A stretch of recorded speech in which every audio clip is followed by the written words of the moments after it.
Olá pessoal, tudo bem? Olha só, hoje nós estamos aqui para fazermos a correção da atividade e do conteúdo que nós vimos na última aula, né? Nós começamos a estudar filogenia e nós vimos que tem muito a ver com o que a gente já estava estudando em evolução, porque a filogenia é uma forma da gente representar como acontece o processo evolutivo, fazendo com que a gente consiga ver quais são as relações de parentesco que existem muitas vezes entre os indivíduos. Então, a gente começa na página 262, deixei aqui em foco a imagem para a gente conseguir compreender o que está acontecendo, tá? Então, na pergunta tem assim: observe a imagem a seguir, que representa as etapas de 1 a 4 do processo de especiação de um grupo de ratos em duas ilhas, que começa com ratos vermelhos, como estamos vendo aqui, né? E termina com ratos amarelos e marrons. Em seguida, cria uma legenda para cada etapa, indicando as modificações que ocorreram em cada um dos quadros. Considere que de uma etapa para outra se passaram várias gerações de ratos. Então, é questão de observação. A gente tem que observar as imagens, tentar compreender o que está acontecendo em cada uma delas, que fez com que a gente já está percebendo que no final surgiram novas espécies, não é verdade? Então, na imagem 1, a gente observa o quê? A gente observa que tem a presença de uma ilha com duas montanhas e ratos vermelhos, né? Então, a gente pode colocar isso, né, na explicação. Existia uma ilha com duas montanhas com uma população de ratos vermelhos, certo? Na dúvida, pausa, copia direitinho, ok? Corrige se estiver errado. Na imagem 2, nós percebemos que o nível do mar subiu, dividindo a ilha em duas e também dividindo a população de ratos em dois grupos. Então, foi isso que aconteceu na imagem 2. Na imagem 3, com o passar do tempo, novas condições ambientais surgiram e percebe-se também o aparecimento de ratos amarelos e marrons, certo? Então, é isso que aconteceu na imagem 3. Surgiram novas características, não é isso? Na imagem 4, percebe-se que com o passar do tempo, a população de ratos vermelhos se extinguiram, restando em uma ilha a população de ratos amarelos e na outra ilha a população de ratos marrons, ou seja, eles passaram a ser espécies totalmente diferentes uns dos outros, certo? Então, anotem aí direitinho. Como eu falei, na dúvida, pausa, volta, corrige. Então, é isso que a gente vê, pessoal. A gente pode dizer o que, então, né? Que a população de ratos vermelhos, que não existe mais, é um ancestral comum aos ratos amarelos e aos ratos marrons, que eles agora são de uma nova espécie, né? De uma espécie totalmente de espécies distintas. Aí, nossa próxima página foi a 265, ok? Vamos acompanhando aí, página 265.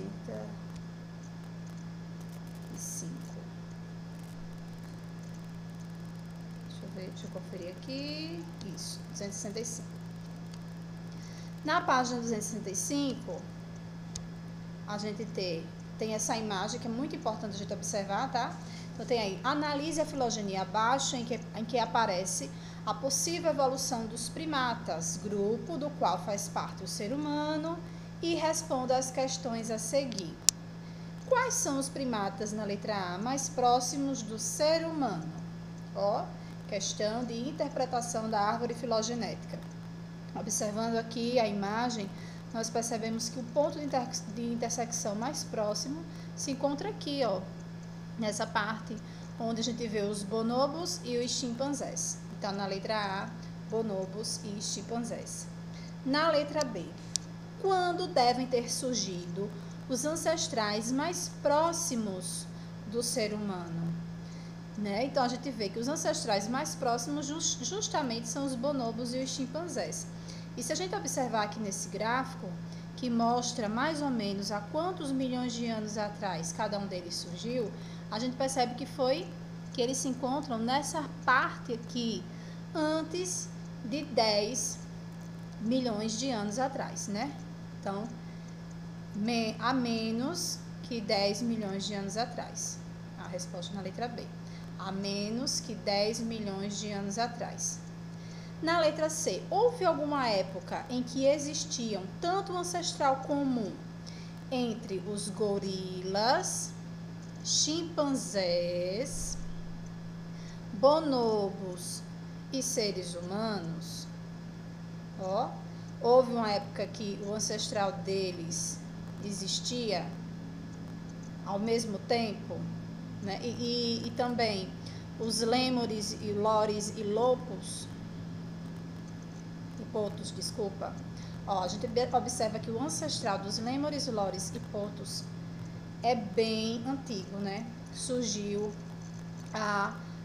entre 60 e 50 milhões de anos atrás.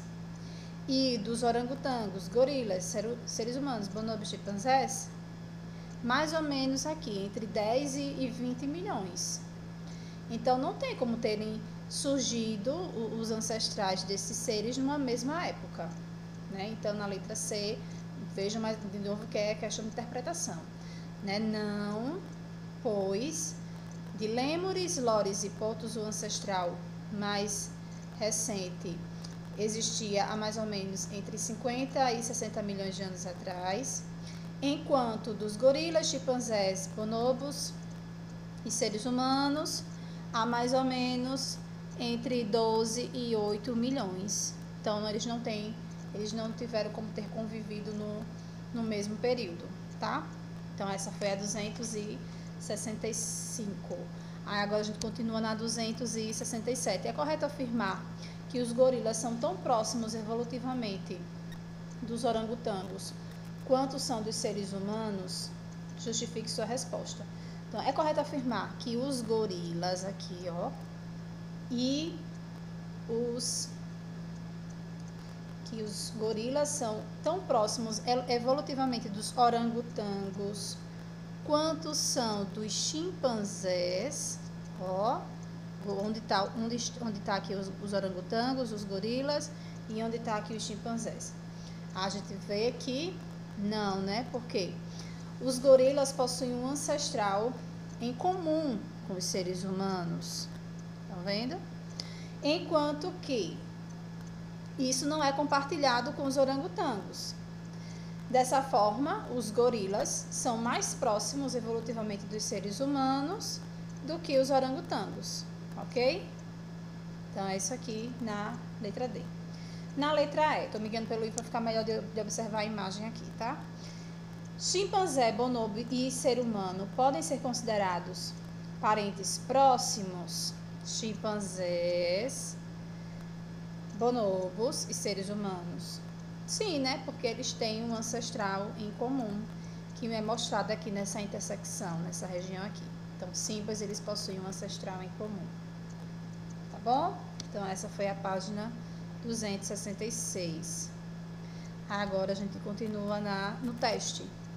Quando duas espécies são consideradas mais aparentadas entre si, podemos concluir que, letra A, sofreram um processo de especiação que originou ancestrais comuns para cada uma dessas duas espécies. Ancestrais comuns para cada uma das duas espécies. Ou um ancestral comum para as duas, né? Como é o caso dos ratos, né? Que a gente viu no exemplo ainda agora, na atividade. Os ratos amarelos e os ratos marrons tinham um ancestral comum, um único, que eram os ratos vermelhos. Não era um ancestral para cada um deles. Então, a letra A está errada. Letra B. As populações dessas duas espécies podem cruzar entre si e produzir descendentes férteis por serem muito aparentadas? Não. A gente até estudou isso na questão, quando a gente estudou evolução, nós vimos as espécies híbridas, né? Que elas, muito bem, elas foram formadas por espécies diferentes, mas elas não têm como serem férteis, por conta que elas são espécies diferentes. Na letra C, ambas possuem certas características iguais às de outras espécies, presentes em um ancestral comum que as tornaram muito aparentadas. Ou ambas possuem certas características iguais a de outras espécies, presentes em um ancestral comum que as tornaram muito aparentadas. Características iguais ou seria diferentes? Né? Exatamente isso que faz com que elas sejam parentes, né? Tem um ancestral comum, mas elas possuem características diferentes que as distinguem uma da outra. Então, letra D, né? Aqui nos sobra, elas possuem um ancestral comum recente em termos evolutivos, é isso mesmo, a letra D. No segundo, sobre a figura a seguir, que mostra a filogenia de alguns grupos de animais vertebrados, é correto afirmar que, então vamos observar a imagem. Letra A, o elefante evoluiu a partir do canguru? Não, esse aqui está mostrando que eles são parentes, né? Não que um evoluiu do outro. Letra B, répteis, olha os répteis aqui, aves, mamíferos, possuem um ancestral comum identificável na filogenia. Sim, nós vemos que é esse ponto aqui de intersecção, ó. Então é a letra B. Jacarés são mais próximos evolutivamente das cobras do que as aves? Não. É o mesmo parentesco evolutivo, na verdade, ó, porque os dois aqui estão juntos. Na letra D, as aves são mais próximas evolutivamente dos cangurus e dos elefantes do que as tartarugas? Não, porque a gente vê que o ponto de intersecção que faz com que eles tenham parentesco é o mesmo, que vai para o lado de cá, no mesmo lugarzinho da tartaruga, da ave, para o lado de lá, tá bom? Então, é a letra B de bola. E, por último, tem outra página, na verdade, desculpa. Tem assim, imagine que a árvore filogenética dos leões imaginários A, B e C apresentada anteriormente fosse um pouco diferente e que existisse atualmente outras espécies de leão, chamada espécie D. Essa espécie se relaciona com as outras segundo a filogenia abaixo. Então, a gente tem o leão A, B, D, C e o leão Z, que é um ancestral comum imaginário. Quais as características que o ancestral comum dos leões B e D, que seria nesse pontozinho aqui de intersecção, onde está a interrogação, certamente possuía? Então, a gente tem que observar as características comuns que o B e o D apresentam, que provavelmente o ancestral deles também apresentava, não é isso? Então, a gente vê que eles têm rabo escuro, não é isso? Patas escuras e orelhas escuras. Então, patas escuras, rabo escuro, orelhas escuras. Então, é isso que vocês vão pintar aqui na imagem, representando esse leão que está sendo representado pela interrogação. E agora, ficou faltando só a última página, que é a 268.